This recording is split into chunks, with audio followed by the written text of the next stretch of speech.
What you're looking at here is a new model based on the Honda CB350 platform. The first bike was called the H'ness and this is called the RS. Now first of all, that is a much nicer sounding name, but what does RS stand for? It's not road sport, rally sport, racing sport or even Rennsport as Porsche would have it. Honda calls this road sailing. Make of that what you will, but it essentially means that this is still a relaxed motorcycle to ride. And the reason for that is everything underneath the skin, the platform is more or less the same as the H'ness. But before we go there, let's talk about what makes this bike different to look at. The biggest change is that the RS gets a 17-inch rear wheel compared to an 18-inch wheel on the H'ness. This bike also gets more chunky tires. These are called the MRF curves, and I think these tires were first seen in the Bajaj V15. Beyond that, Honda's tried to take a more scrambler approach to the design. So you've got these old school fork boots here, a little bash plate underneath, and the exhaust is swept up at a slightly different angle. Like I said, mechanically not much has changed, but there are a few small differences. Because this tire is so fat, the ground clearance has actually gone up by 2 mm. And the curb weight has actually reduced by 2 kilos. And that's because Honda has moved to plastic for the 2 fenders. That's a big weight saving.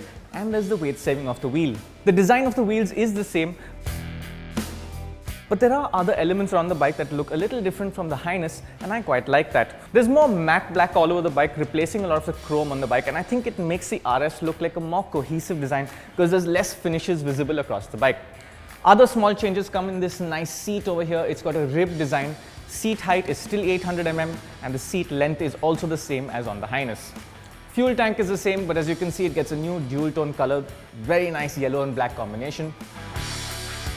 Other design elements that make this bike look a little more modern than the H'ness are this black surround for the headlamp and these cool looking LED indicators that are very similar to what we've seen on the Hornet 2.0 and on Honda's bigger bikes like the Africa Twin.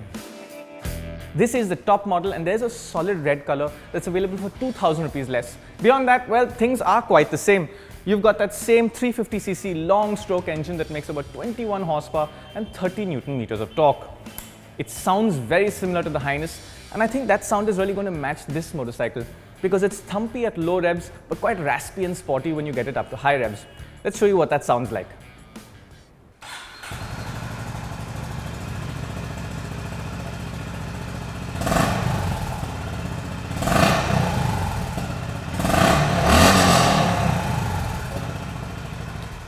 I think that sound really suits the character of this motorcycle.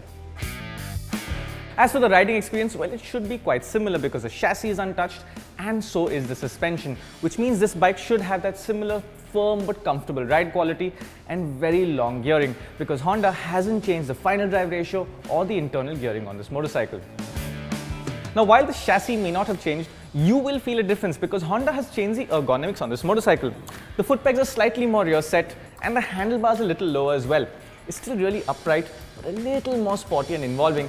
And another thing I like is they've removed that heel shifter from the bike so it doesn't feel as much like a commuter.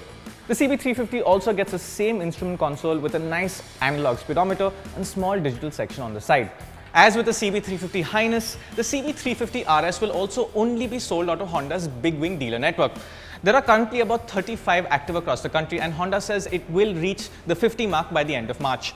Beyond that, the company hasn't said how far it will expand, and that means this bike is really not going to be as easily available as some of its competitors. Nevertheless, the CB350 RS is priced at Rs 1.96 lakh for the solid red color and 1.98 lakh for this lovely black and yellow combination.